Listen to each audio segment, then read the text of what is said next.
because you mentioned it. One of them is that, you know, we are talking about restoration in not a historic sense of trying to recreate the forest as it was 100 years ago. That's baloney. You can't do that kind of thing. You can't go back in time. You can't go home. You can only go forward. But what we are talking about is learning from what the historic conditions were. How did those forests persist through drought and bugs and fire? And trying to use some of those in taking these forests, which I think everybody can agree are overgrown and highly changed and extremely vulnerable to both fire and bugs and drought and probably climate change in the current condition they are. And so the focus really is one of restoration, and it is focused on restoring an ecosystem. Part of our philosophy is this isn't about fire, isn't about fuels, isn't about owls or goshawks.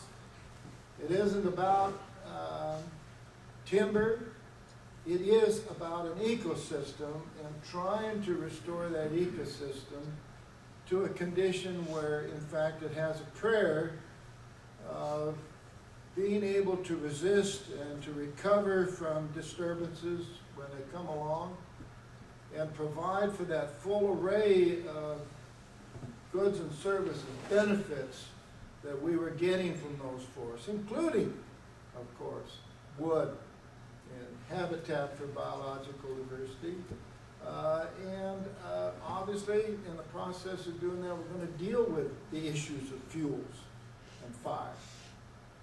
And also in the process of it, we're actually going to do the first round of preparing those forests to deal with a hotter, drier, burnier future, which is what you're looking at, unquestionably over here. So that's one principle. We aren't going to focus on any singular outcome. We're going to focus on the ecosystem and its totality. And when we got out there and began to look at it, one of the things we realized was the big old trees, more generically, they're not just big necessarily. A lot of the old trees are less than 21 inches diameter. But those older trees are really the structural backbone of that system. They provide a lot of the habitat, they provide a lot of the resistance and the resilience to disturbance. And you know, one of the things it's hard sometimes for foresters to understand is those old trees are not just young trees grown larger. They're very different. They've changed over time, just like human beings change over time. I'm not what I was when I was 20 years old in an enlarged version. Okay? I am enlarged. You know, I got all kinds of barnacles and defects and things like that. And what those old trees have is a number of attributes that make them very distinctive in terms of the kinds of habitats they provide.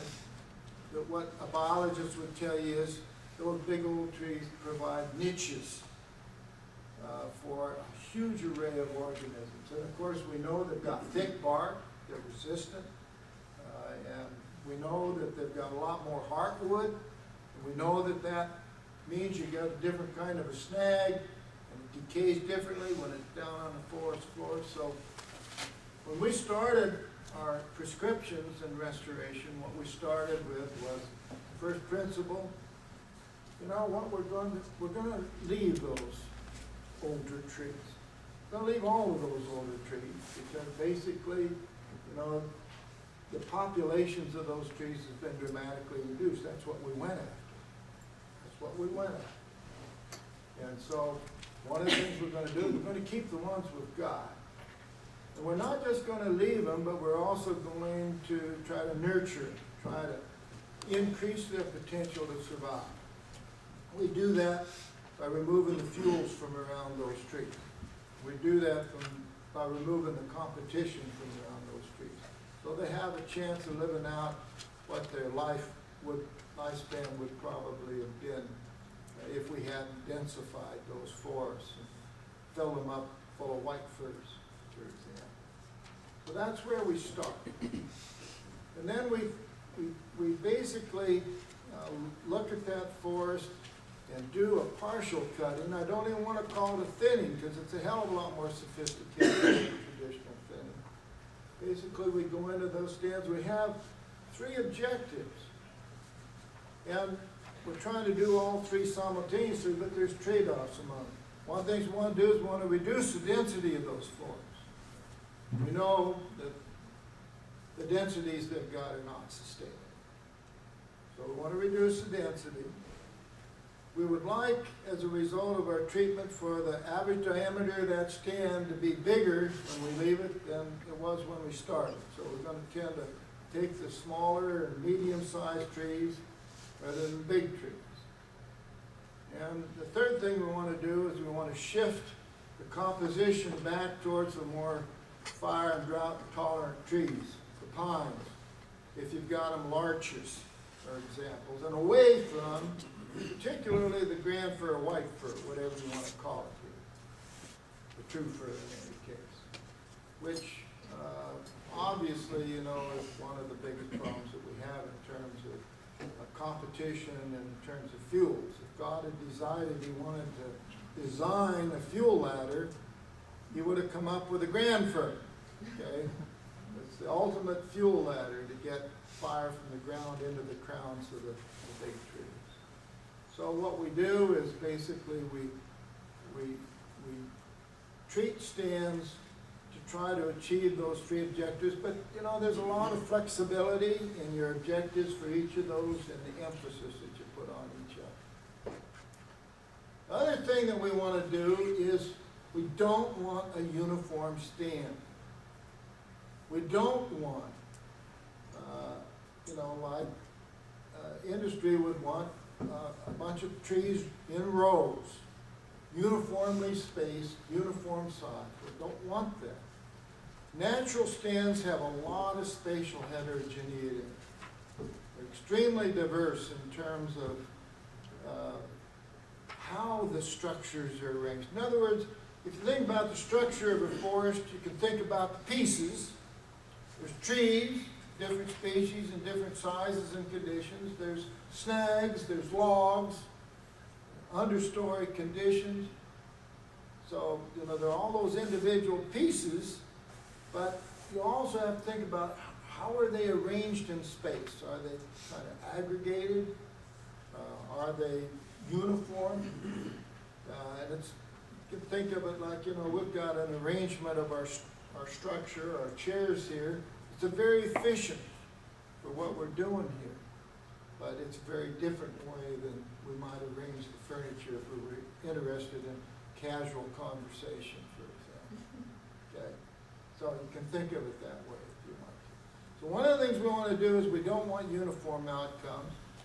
We want diversity because that historic dry forest out there was wonderful in terms of having a really fine scale pattern. There's a patch of big old trees here, and there's an opening here, and a patch of reproduction here. That's kind of what we'd like to do again, have that diversity of conditions. So we try to do prescriptions that are, so we're going to have some areas in that forest that are denser, provide hiding cover, provide, you know, limit the visuals in there, place where deer can hang out and bed down. We're going to definitely want some openings. Got to have some openings there because we really want some of that, the browse that goes with that. We want places where the pine can reproduce. Okay. And then we're going to have other kinds of areas as well. And we have a new tool for that, which you're using a lot on the Malheur. We have a tool that can help us, in fact, create spatially heterogeneous outcomes, complex outcomes. And this is quite new, and it's really marvelous because, you know, we foresters had no tools. We didn't even have parameters for describing heterogeneity.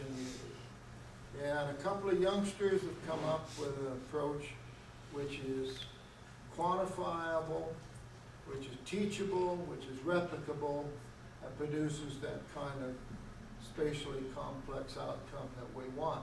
I want to emphasize that spatial complexity is very important in making those forests, for example, more resistant to fire.